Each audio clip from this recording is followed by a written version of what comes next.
Hello प्यारे बच्चों, welcome to Success Dreamers the Avengers. और आज के इस क्लास में हम करने वाले हैं आपकी क्लास 12th की जो बिज़नेस स्टडी है उसका चैप्टर नंबर 3। तो चैप्टर का नाम है आपका बिजनेस एनवायरनमेंट। तो सबसे पहले तो मैं आपको बता दूं कि इस चैप्टर को हम किस तरह से पढ़ने वाले हैं। अब इस चैप्टर के मैं टोटल आपको 3 वीडियो बना के दूंगा। पहले वीडियो में और दूसरे वीडियो में हम चैप्टर को डिस्कस करेंगे अच्छे से, और जो तीसरा वीडियो होने वाला है उस तीसरे वीडियो में मैं आपको इस चैप्टर के जो भी केस स्टडी वाले क्वेश्चन होते हैं जो आपके एग्ज़ाम में पूछे जाते हैं उन सारे क्वेश्चंस को आपके साथ अच्छे से डिस्कस करूंगा, ठीक है। और याद रखना है कि ये जो 3 वीडियो मैं बनाने वाला हूँ ये 3 वीडियो हिंदी मीडियम और इंग्लिश मीडियम दोनों में ही रहने वाले हैं। तो अगर आप हिंदी मीडियम के हैं तो आप बिल्कुल भी टेंशन मत लीजिए, हिंदी मीडियम में भी मैं वो 3 वीडियो आपके अपलोड करूंगा जो कि इंग्लिश मीडियम में करूंगा। तो चलिए अब हम टाइम वेस्ट नहीं करते हैं। तो बिज़नेस एनवायरनमेंट जो आपका चैप्टर है, टोटल मिला के इसमें आपको कौन कौन से टॉपिक पढ़ने हैं बच्चों। सबसे पहला टॉपिक आपको पढ़ना होता है बिज़नेस एनवायरनमेंट का मीनिंग, मतलब बिज़नेस एनवायरनमेंट होता क्या है। दूसरा टॉपिक जो आप पढ़ेंगे इस चैप्टर में वो आप पढ़ेंगे बिज़नेस एनवायरनमेंट के फीचर्स, ठीक है।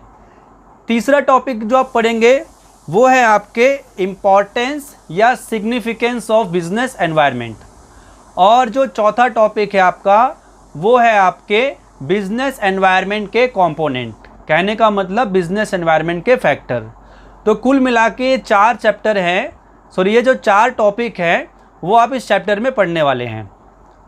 अब थोड़ा सा आपको ध्यान देना है कि भाई आपका जो CBSE की तरफ से 30% सिलेबस कम हुआ है हर सब्जेक्ट में, तो यहाँ पर इस चैप्टर में से भी कुछ टॉपिक ऐसे हैं जो डिलीट हो गए हैं, आपको इस साल नहीं पढ़ने हैं।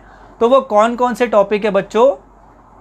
सबसे पहला टॉपिक आपका है इकोनॉमिक रिफॉर्म 1991 जो कि इस चैप्टर में से कट गया है, वो आपको नहीं पढ़ना है, एग्ज़ाम में नहीं आएगा। और दूसरा टॉपिक है डीमोनेटाइजेशन जो कि इस चैप्टर में आपका कट गया है, ठीक है। तो चलिए अब हम स्टार्ट करते हैं पहला टॉपिक। सबसे पहला टॉपिक बच्चों आपका जो आपकी स्क्रीन पे देख रहे हैं उसमें आपको बताया गया है कि बिजनेस एनवायरनमेंट एक्चुअली होता क्या है, व्यावसायिक वातावरण का मतलब क्या होता है। तो डेफिनेशन इसकी बहुत छोटी सी प्यारी सी डेफिनेशन है। It is the sum total of all individual, institutional and other factors that may affect the performance of business enterprise but outside the control of business. कहने का मतलब क्या हुआ बच्चों कि जो बिजनेस एनवायरनमेंट है वो उन सभी फोर्सेस का एक सम टोटल है, उन सभी फोर्सेस का एक योग है।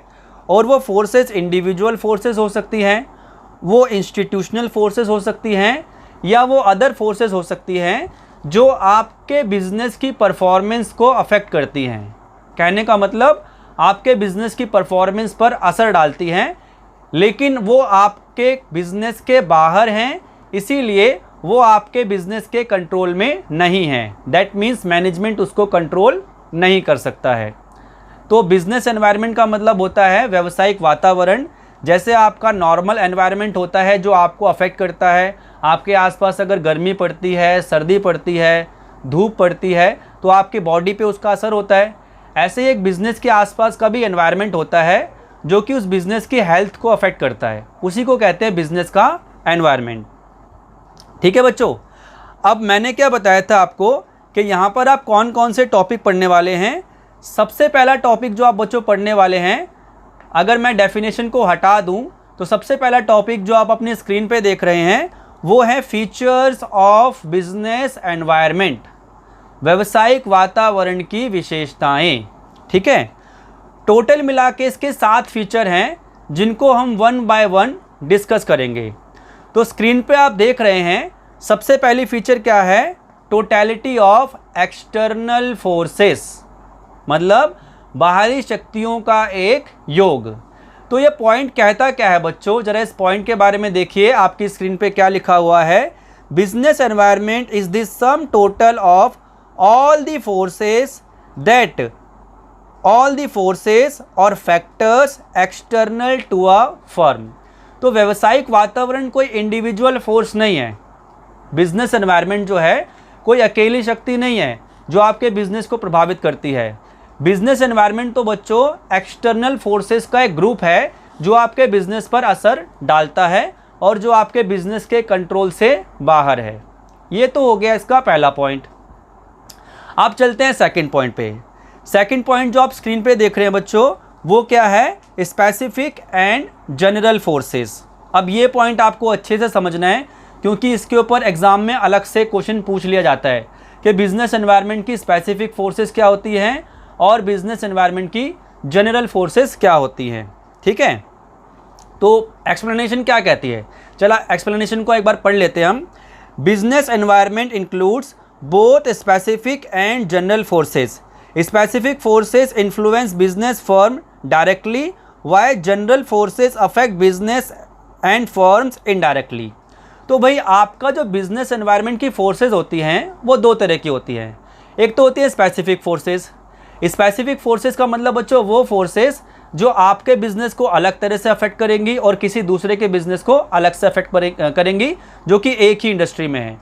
फॉर एग्जांपल मान लीजिए मेरे कपड़े बनाने का बिजनेस है तो मेरे ग्राहक अलग हो सकते हैं और मेरी दूसरी जो राइवल फर्म है उसके ग्राहक अलग हो सकते हैं। तो स्पेसिफिक फोर्स का मतलब जो आपकी विशेष शक्तियाँ होती हैं उसका मतलब ऐसी फोर्सेस होती हैं जो अलग अलग बिजनेस पे अलग अलग असर डालती हैं डायरेक्टली। दूसरी होती है जनरल फोर्सेस। जनरल फोर्सेस का मतलब बच्चों ऐसी फोर्सेस होती हैं जो किसी भी इंडस्ट्रीज़ की सारी फर्मों पे इक्वल असर डालती हैं। मतलब कहने का ये हो गया कि शुगर इंडस्ट्री में जितनी भी फर्म शुगर मैन्युफैक्चर कर रही हैं उन सब पे इसका इक्वल इफेक्ट होने वाला है। अब देखिए बच्चों, आपके स्क्रीन पे बता रखा है इन्होंने कंपोनेंट ऑफ बिजनेस एनवायरनमेंट। ठीक है, अब यहाँ पे आप इस चार्ट को अच्छे से ज़रा समझ लीजिए। मैं आपको इस चार्ट को अच्छे से समझा देता हूँ। पहला तो बता रखा है micro factors. Micro factor means affect all the business units directly.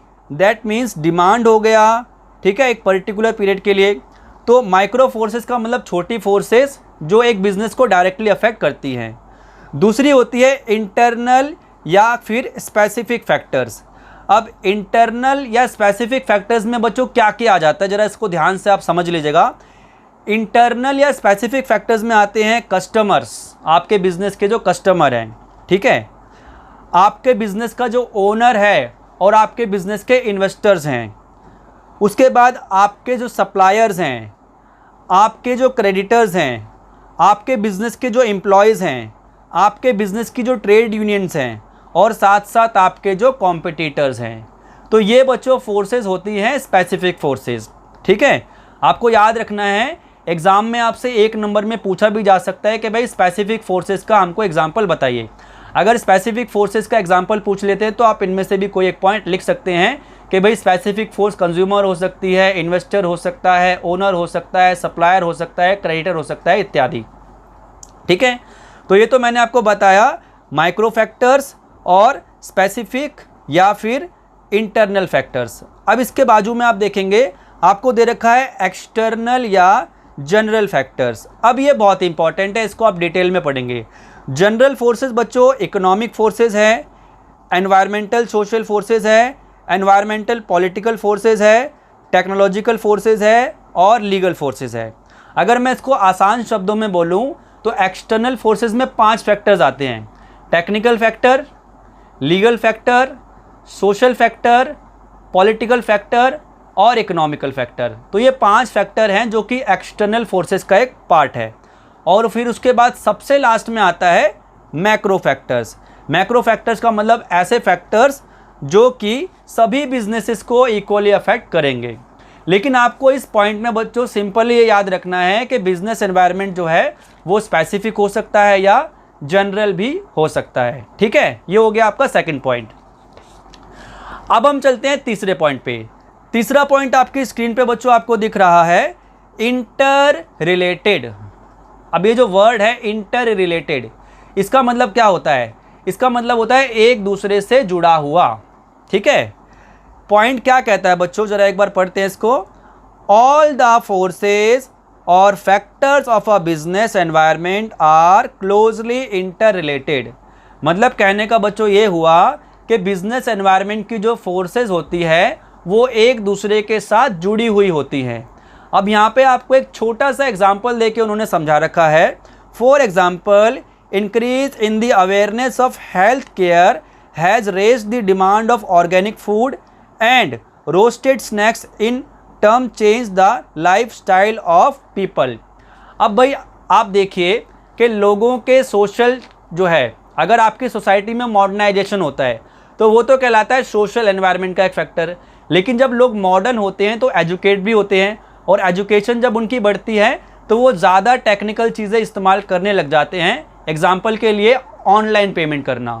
तो बच्चों कहने का मतलब ये हुआ कि बिज़नेस एनवायरनमेंट के अगर एक फैक्टर में चेंज आता है तो उससे दूसरे फैक्टर में भी चेंज आता है।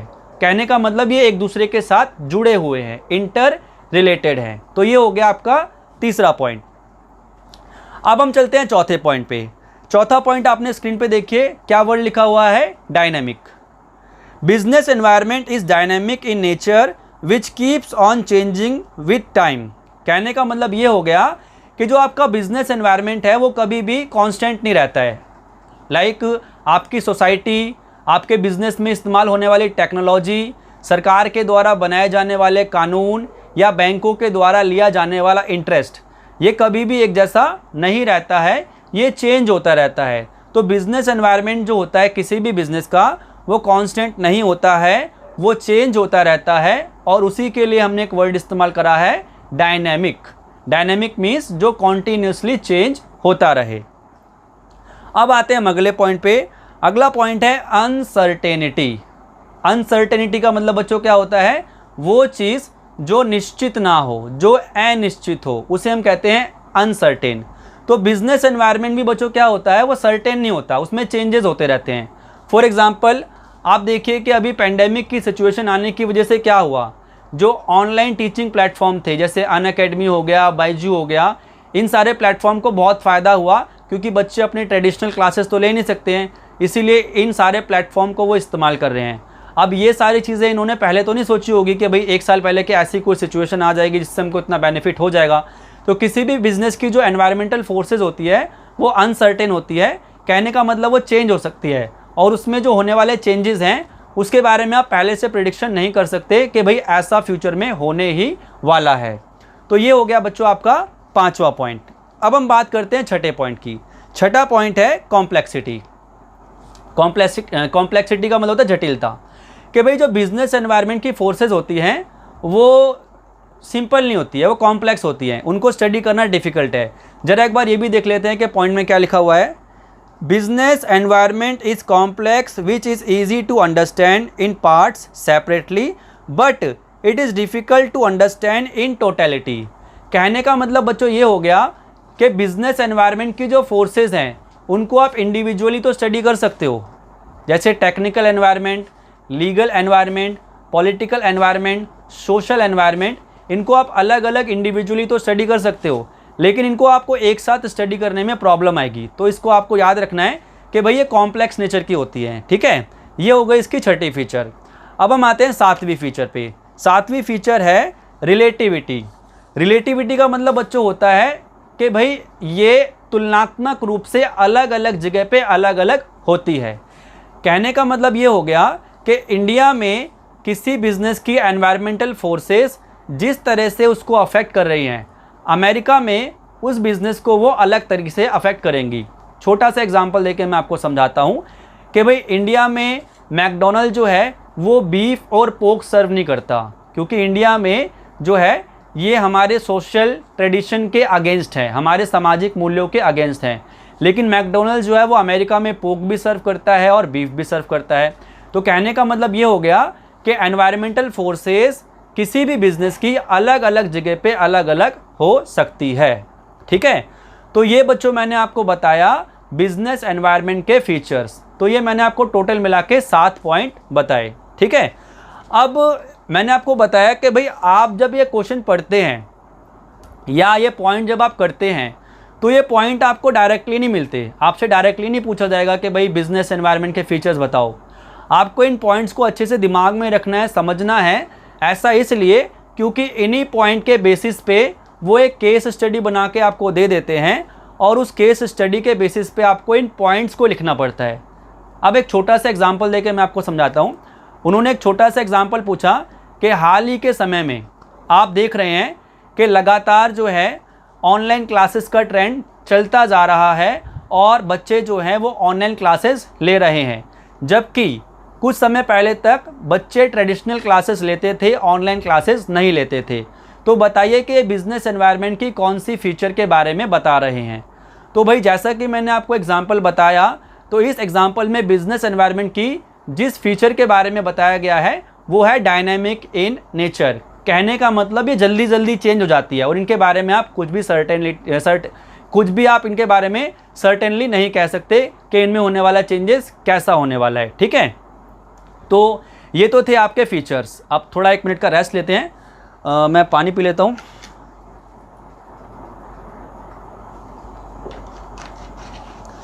तो ये बच्चों मैंने आपको क्या बताया, ये तो मैंने आपको बताया बिजनेस एनवायरनमेंट के फीचर्स। अब चलते हैं अगले टॉपिक पे। दूसरा मेन टॉपिक क्या था बच्चों, जैसे कि आप अपने स्क्रीन पे देख रहे हैं, दूसरा मेन टॉपिक है आपका इंपॉर्टेंस या सिग्निफिकेंस ऑफ बिजनेस एनवायरनमेंट। ठीक है, अब इसके इंपॉर्टेंस क्या होते हैं, बिजनेस एनवायरनमेंट को स्टडी करना ज़रूरी क्यों होता है। तो सबसे पहला पॉइंट आप अपने स्क्रीन पे क्या देख रहे हैं, identification of opportunities to get the first mover advantage. Understanding of business environment help an organization to identify advantage opportunities and getting their benefit prior to the competitors। अगर आप अपने बिजनेस एनवायरनमेंट को अच्छे से स्टडी करते हैं, अगर आप अपने बिजनेस एनवायरनमेंट का अच्छे से अध्ययन करते हैं, तो आपको अपॉर्चुनिटीज़ के बारे में अपने कॉम्पिटिटर्स से पहले पता चल जाएगा और आप इसका इस्तेमाल करके फर्स्ट मूवर एडवांटेज ले सकते हैं। आप उनसे पहले स्टेप ले सकते हैं और उस अपॉर्चुनिटी का फ़ायदा उठा सकते हैं। अब आते हैं हम सेकंड पॉइंट पे, identification of threats and early warning signals. तो बच्चों बिजनेस एनवायरनमेंट जो है वो आपको फ्यूचर के अपॉर्चुनिटीज़ के बारे में तो बताता ही है, साथ साथ बिजनेस एनवायरनमेंट आपको फ्यूचर के थ्रेट्स के बारे में भी बताता है। अब देखिए ज़रा इस पॉइंट में क्या कहा गया है, correct knowledge of business environment helps an organization to identify those threats which may adversely affect the operations. अगर आप अपने बिजनेस एनवायरनमेंट को अच्छे से स्टडी करते हैं तो आप उन खतरों को पहले से पहचान सकते हैं जो खतरे आपके बिजनेस पर बुरा प्रभाव डालेंगे। अब यहाँ पर एक एग्जाम्पल भी मेंशन किया गया है, जैसा कि आप स्क्रीन पे देख रहे हैं।